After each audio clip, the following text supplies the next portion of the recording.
Ito yung mahabang tulay sa Cebu. Nag-video-video ako dyan. Gawa nga ng maganda yung tulay na yan at saka mahaba. Tapos ang paligid is dagat. So na-amaze ako. Siyempre excited ang gala. Gala na person, nakagala ng Cebu. Nagkaroon kasi kami ng chance na makagala nitong araw na to dahil holiday. So walang lalakarin si Edwin ng mga document kasi close lahat.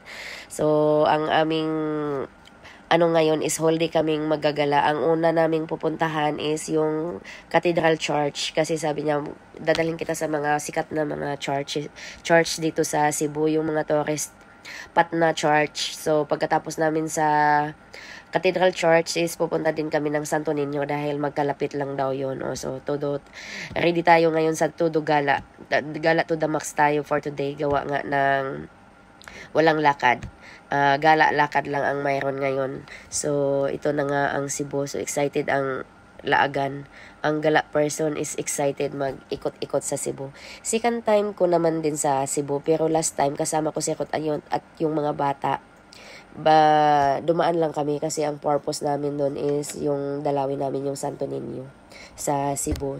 At saka yung bumili din kami ng mga tuyo at saka chorizo dito sa Cebu last time. Way back 2022 nung pumunta kami ng Singapore. Tapos ang ticket na kinuha namin ay Singapore to Cebu na para makadaan kami ng Cebu.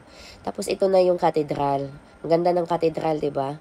Para siyang Vatican heritage building. Yung building na pinaluma siya, 'di ba? Europe style. Tapos bawal ang cellphone sa loob. So nagnakaw lang ako ng video.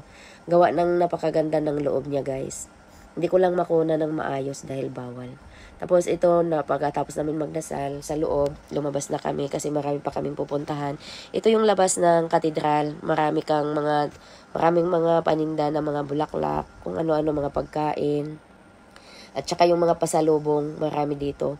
Gawa nga ng tong Cathedral Church pinupuntahan talaga siya dito sa Cebu. Isa siya sa mga tourist spot ng Cebu. Tapos nilakad lang namin ang katedral, nilakad lang namin ang Santo Niño. Ito yung labas ng Santo Niño, napakalaki din ng Santo Niño Church ng Cebu. Ito yung pinuntahan namin ni Rot last time, yung Santo Niño Church. Tapos nagsindi kami ng kandila dyan. Nagsindi din kami ni Edwin ng kandila sa katedral at saka dito din sa Santo Niño. Nagsindi na rin kami kasi nandito na rin lang kami, di ba? Tapos ito yung labas ng Santo Niño. Mas maraming tao ang Santo Niño Church. Tapos dito papunta kami, sabi ni Edwin mayroon daw ditong si Magellan. So parang inano nila ba? Itong na to. Parang binild nila para lang kay Magellan. Historical kasi to. Maraming mga historical ang Cebu story, pero alam mo naman hindi tayo mahilig sa mga ito yung building na to. Yan, pinagawan yung yan. Nandyan yung pangalan ni Magellan. 'Di ba? Parang pinagawa siya para kay Magellan. So, kaya pinuntahan namin at nag-picture din kami dyan para may remembrance kami. Remember me. Kasi nga, 'di ba? Si Magellan, isa siya sa mga hero natin. Kaya dinocument nila dito itong area na to. Binild nila to para kay Magellan lang talaga. Tapos, ayan, palabas na kami kasi ang plano namin is pupunta kami ng Temple of Leia dahil maganda daw ang Temple of Leia. Hindi na nga namin nahabol sa dapat pupunta pa kami ng top kaso hindi na nahabol ng oras namin. So, ang next destination namin after dito is Temple of Leia. Kaya hindi na kami masyadong nagtatagal-tagal pa dito.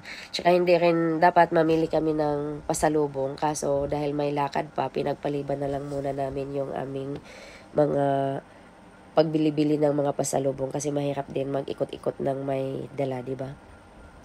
Tapos dito nagmamarites muna kami dito sa labas ng Santo Niño.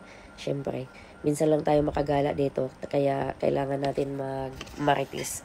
Tapos nagsindi din kami ng kandila. Kaya ganun. Kahit mainit, ayan. Todo gala. Kaya wag na magtaka kung ang pag-uwi ng Pilipinas is ang itim-itim talaga kasi gala ng gala laang. Anyway, babalik pa nga naman din. Kaya okay lang kasi babalik din yung piki na balat. Kasi yan talaga ang pag-uwi ng Pilipinas lalabas ang totoong skin color. Pero pag dito pag bumalik na sa Oman, so syempre medyo liliwanag-liwanag konti. Ayan, may mga chowking diyan. Tapos sabi ko kay Edwin, maglakad-lakad lang tayo para makita talaga natin. Tsaka bawal din naman pumasok dito ang mga sasakyan. Dito malapit sa may church. Nakamotor kami diyan.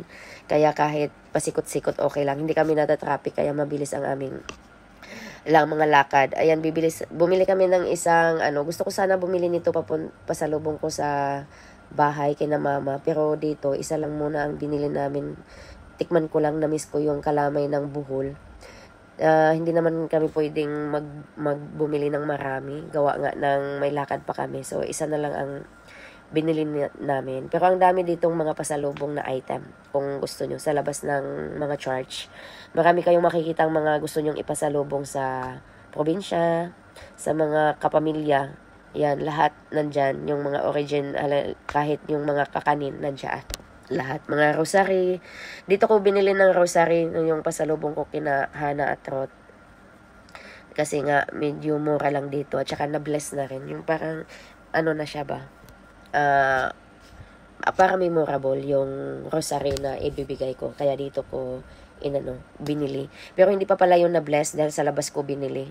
Ito si nanay, tinindahan niya kami ng towel. Tapos nung chinik ko yung towel niya, hindi naman yung hinahanap namin kasi gusto ko yung morning towel para sa likod ni Edwin ba pag dito sa Oman. So binigyan na lang namin siya ng konting pera. Dahil manipis pati yung mga towel na binenta niya ba. Sabi ko hindi namin kailangan kaya hindi kami bumili. Tapos binigyan na lang namin siya ng konting pera para matuwa naman siya. Tapos ito papunta na kami sa katedral ulit. Gawa ng doon namin iniwan yung motor. So nilakad namin ulit ang papuntang katedral. Tapos in-enjoy na rin namin ang aming paglalakad kasi ang dami yung makikitang mga item. Tapos itong kasama ko sa trabaho, nagpapabili to ng yung parang native necklace, yung sa bangkita-bangkita lang daw. So tumingin ako dito, yung Reggie design, naiwan ko dyan, yung mga something na mga ganito-ganito. Kaya tiningnan ko, yan yung hinawakan ko, yung may pendant na mga Reggie pendant ata. Kasi bata pa tong kasama ko dito sa trabaho, gusto niya ng necklace daw, nagpapabili. Kaya tumingin ako.